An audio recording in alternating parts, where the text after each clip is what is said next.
welcome back to Life and Style Relationship Wednesday. We are now on Talk to Pastor Chris. Remember, you can always join all our conversations by following us on our social media platforms at KTN Life_Style for both Twitter and Instagram, KTN Life and Style on Facebook. If you have any question, you can write us mail on lifeandstyle@sanamedia.co.ke or even 22840, our text message number. Well, today on Talk to Pastor Chris right here, we've got a very interesting discussion. I've got two gentlemen who are going to open up about an area that sometimes we don't feel very comfortable talking about, especially when it comes to men, because men are generally closed up. And it's the issue of mental illness, especially with regards to men, because you know you cannot be in a relationship if you're not going to give yourself in there. And if you are not okay emotionally or any other way, then probably the relationship will be affected. I've got two gentlemen here. I'll allow them to introduce themselves, beginning from my father's left. My name is Onyango Otieno. I'm a poet, mental health advocate, and co-founder of Fatuma's Voice Foundation. Okay. Yes. All right. And then close to me. My name is Michael Farah. I'm a mental health survivor, and I'm also an advocate in mental health. And I'm also a co-founder in an organization called Joy Oasis, which is a platform whereby people come and share their stories and their struggles and their journeys through mental illness. All right. I've got to appreciate you people for coming out and talking about this. You're actually breaking the myth that men don't talk, and I'm appreciative of that.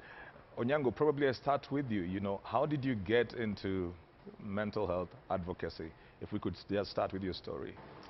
Well, for me, it was a result of childhood trauma. I went through a lot of trauma when I was young, through violence at home. I witnessed a lot of fighting with my parents, and it had a psychological burden on my mind.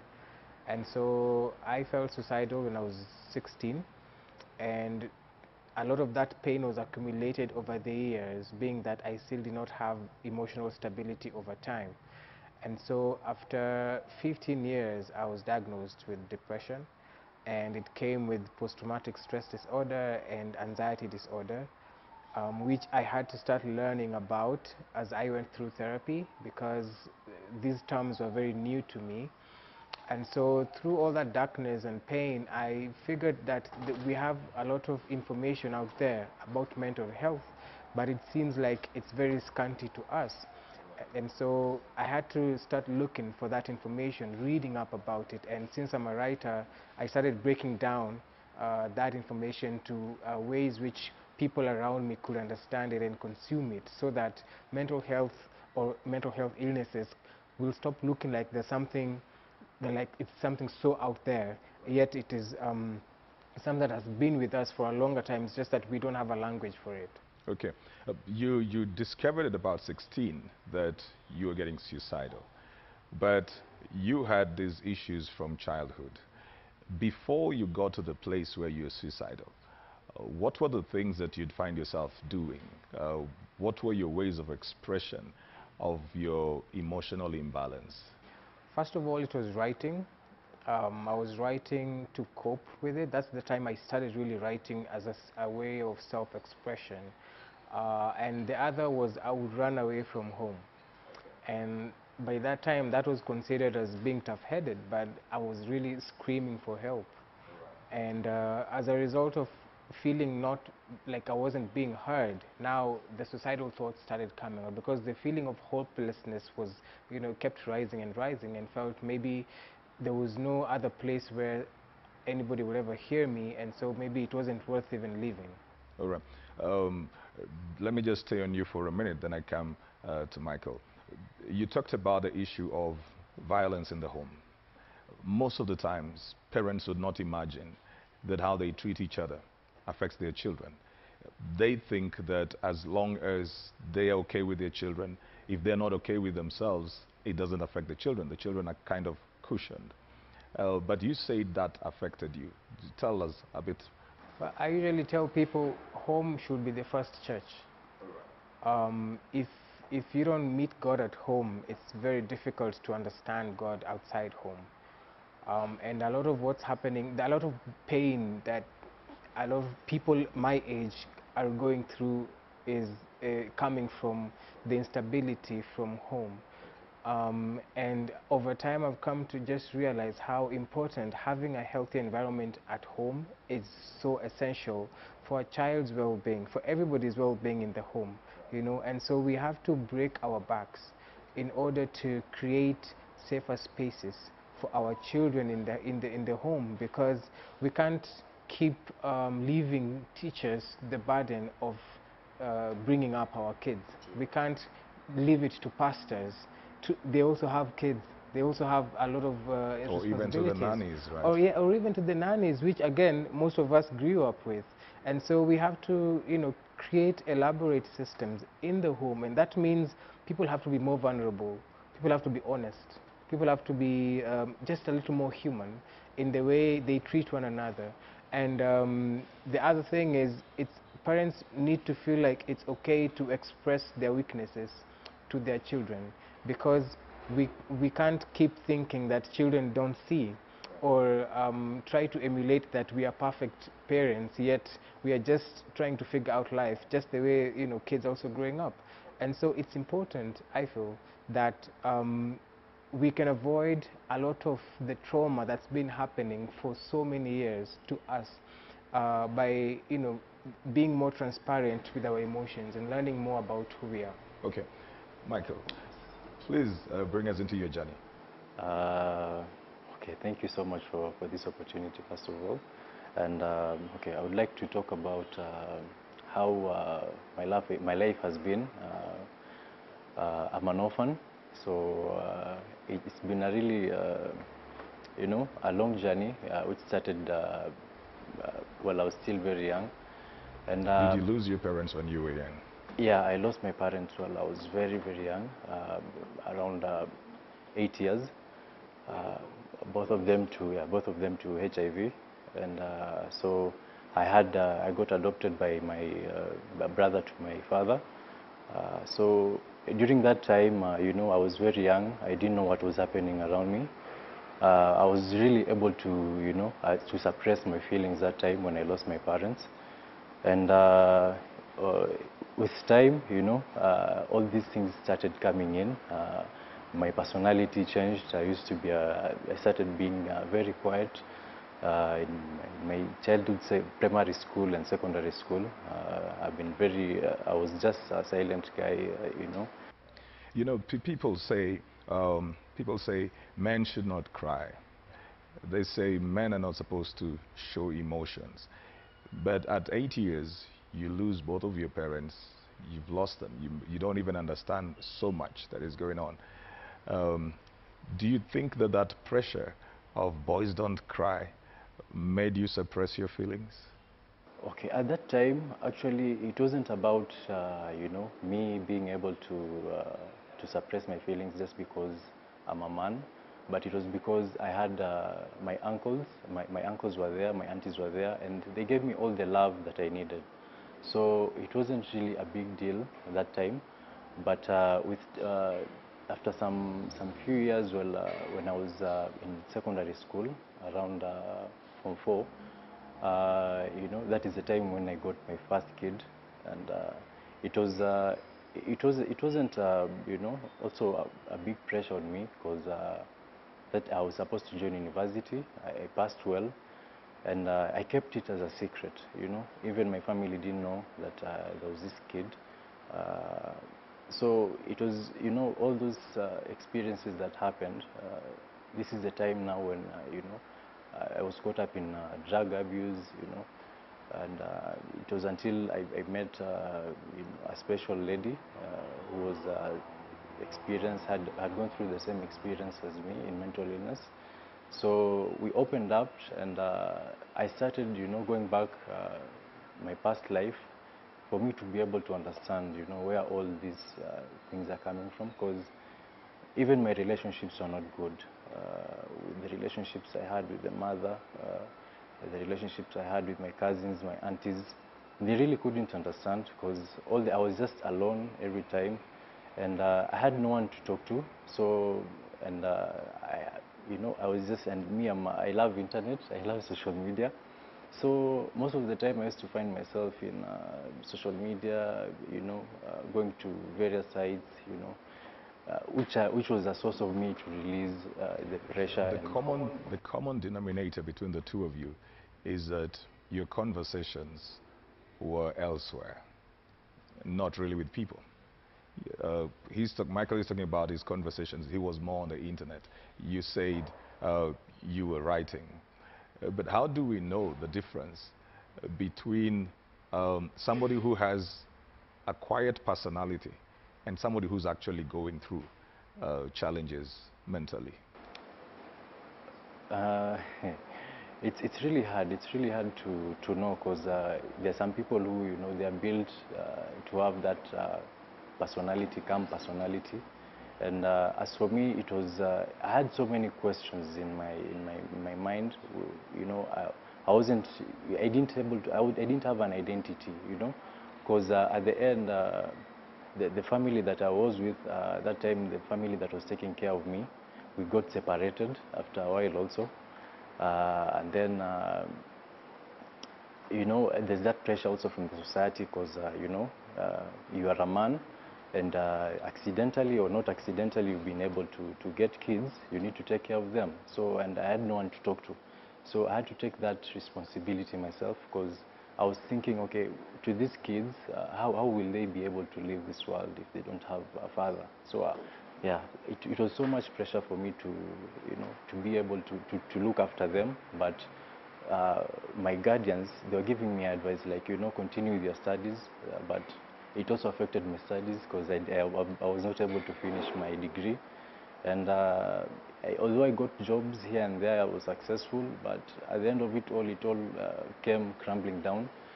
But it was through also my experiences with my grandma, who was very close to the church. That was the thing that usually kept me going, thinking like, God usually has a way, and there's a reason for everything that happens. Okay. Onyango, were you at any point violent yourself? No. In fact, I've only ever fought once in my life, and I was 12.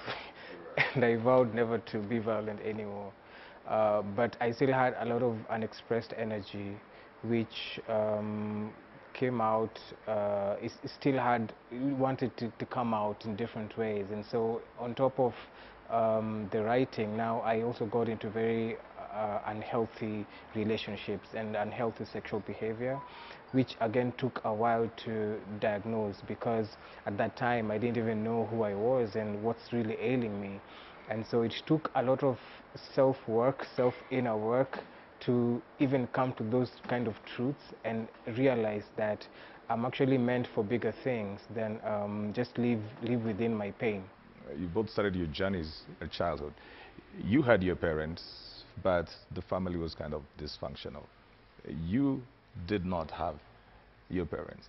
Do you think that, for example, in a case like yours, where somebody has lost both of the parents, do we sometimes love them so much to cover up for the conversation that they should have about the loss that they have experienced?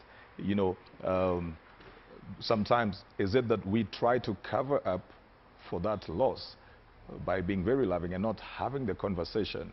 Therefore, internally, there is this conflict, even though the environment looks like it is settled. Do you think that's the case, Onyango? Well, I think we don't know how to handle conflict, even our own conflict of our own emotions. We don't know how to handle it, and so it's very difficult even to handle that of others. And you see, then that has made us create the culture of silence, and then we say, as long as you're going to school, as long as you have clothes, as long as there are people around you, then you're okay, you're fine.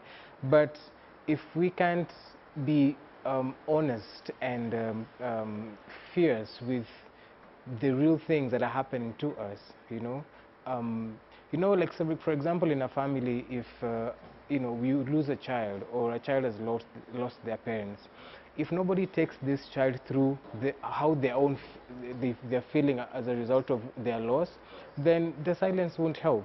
I mean, they may have all the love like he did, but you see, the thoughts are still here. And so I think, yes, we use that to cover up for lost conversations.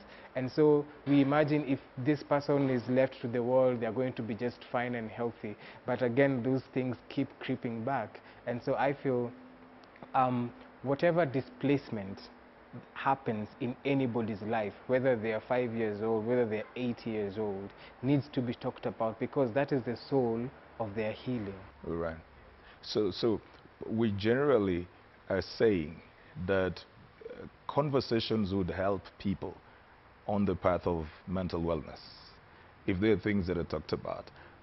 If you had ways of expressing yourself, probably that would have been better for you, right? Instead of, because you still had to find a way of trying to express yourself, and then that behavior came into effect, and both of you talk about that. It affected how you related with ladies. Yeah. So a lady will meet this man who is either, in quotes, a user, who is just coming in there for their personal satisfaction, never commits, or you never really want to connect. You know, you get in. Did you ever fear at one point, did you ever fear that if you committed to a relationship, you're going to lose the person? Or did you ever just feel like, you know, your relationships are just supposed to be temporary? It's something that meets a need and then you go? Okay. Oh, actually, from a personal perspective, it's also what I experienced. You know, the guidance that I have. You know, also it's the same issues like what Onyango said. You know, we had family. It wasn't a stable relationship also. So there are, you know, there are those issues that you go through as a kid, you see, which, you know, affect you.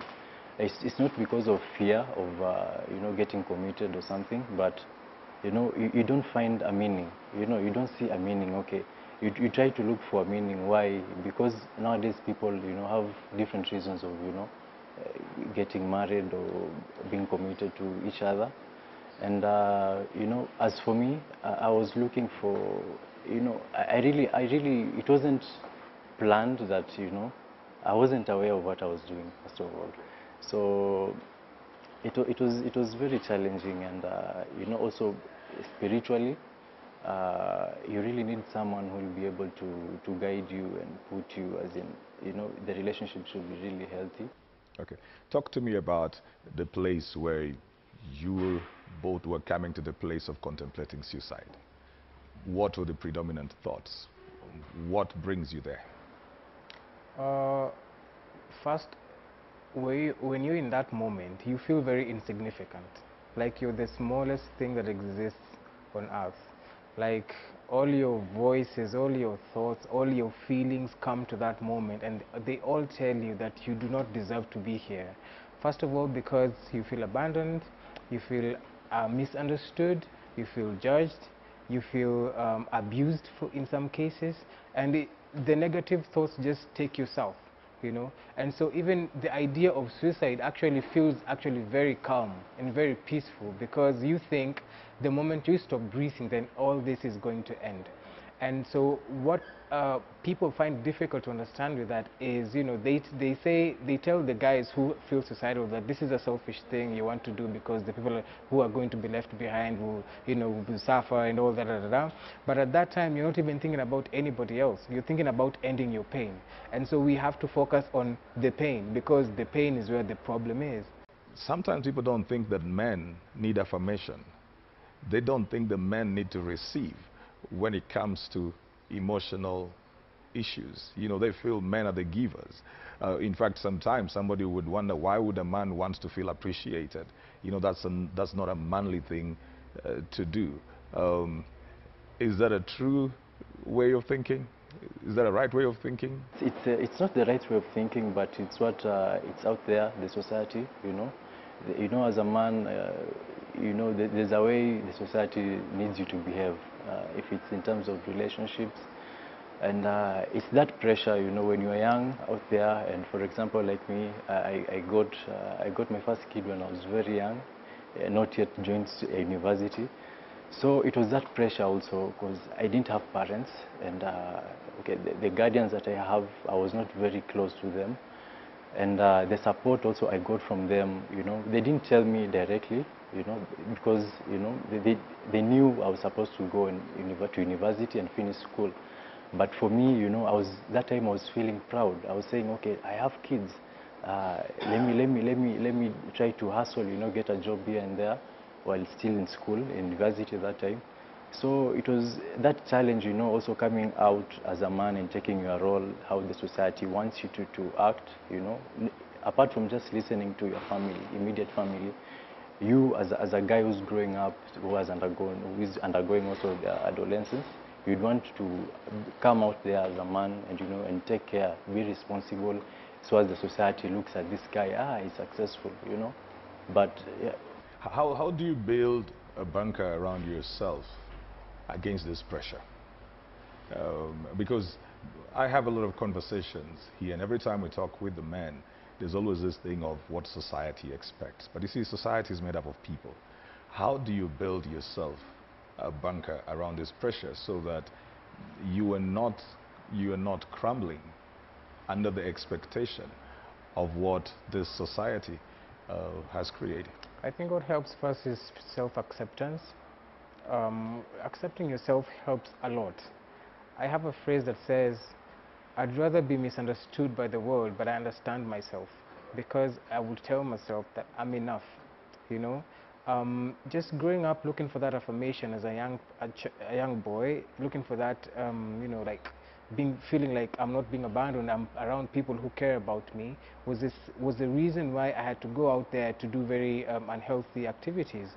And so I learned that if I took that energy to build my mind, if I took that energy to build my heart, if I took that energy to build my spirituality, my environment, then it would mean I'm a very powerful person. And so what has helped me also through time is having healthy male relationships, which we're never taught how to do. There's a research that said that a lot of young boys, when we are young, we are very close. We have very close boy-to-boy relationships up to until when we are getting to our teenage. Then to young adulthood, to 25, 30, that disappears because of the pressures of life now disintegrate us. Now we start competing, now we are trying to get over one another and all that. But if we stuck to that boy-to-boy healthy relationships, we'd go through, because you wouldn't look for affirmation, there would be no need for competition looking for girls so that you can impress your other boys. It will be there, you know. So for me, what has helped me, I developed a very strong Bible study group with like fellow boys, now we are young men, and we've walked with each other through all those years. In fact, they are the people who have held me together all this time, and I advocate for the same, because you can't get everything just because you have women around you. It doesn't work like that. Okay. We're just about to wind up, so talk to us about the journey to coming to where you are right now. Your remedial journey. You mentioned that there's a lady who came into your life. How does somebody reach out? Who do they reach out to? Onyango you've actually preempted me, but how do you reach out, and who do you reach out to when you discover that you're not well? First of all, identifying, you know, yourself in that situation is the first step for you to be able to seek help. You've got to accept. Yeah, you've got to accept that you're not well. For some time, you know, I was just ignoring my situation, saying that, you know, if it's about drug abuse, I've been doing this since for 8 years now. So, and I was working, I had jobs that time. So it wasn't something that was ringing in my head, like, you know, these drugs also are the ones also which are pulling you down every now and then. So that's when I met with the lady who just supported me, actually, because she's a life coach, and she has gone through the same experience like me, and it was really unique because she wasn't forcing me to do anything. She used to support me in anything, you know. If I need money to go buy something, if it's a drug, you know, she just gives me. So it was that sitting down. I would like to know how that is supportive. I would like to know how that is supportive in coming out. Is it that it was giving you a sense of belonging? Yes. Like, okay, it's not about the drug, so you're looking at this lady accepts me. It's actually love. Okay. To me, it was actually love. Okay. Because it was, for me, I saw it was too much love because she was able to overlook the appearance that I have, you know, the personality, the relationships that I have. So in my mind, I was always asking myself, okay, what is she seeing in me? You know, and now this is the lady now I wanted, you know, to be able to come out there and, you know, be the best, because she was there, she's giving me her time, everything, you know. It was, You wanted to make her proud. I wanted to make her proud. So now I had to accept my situation, for me to change my life, and perhaps, you know, also get back to the relationships that have you know, that have gone broken, and just to come out a different person, to accept what has happened, All right. and yeah. Okay. In 30 seconds, Nyango, apart from your friends, apart from, you know, just getting to be intentional about developing male relationships, what would you say to somebody out there, a man especially? How do they reach out? Who do they reach out to?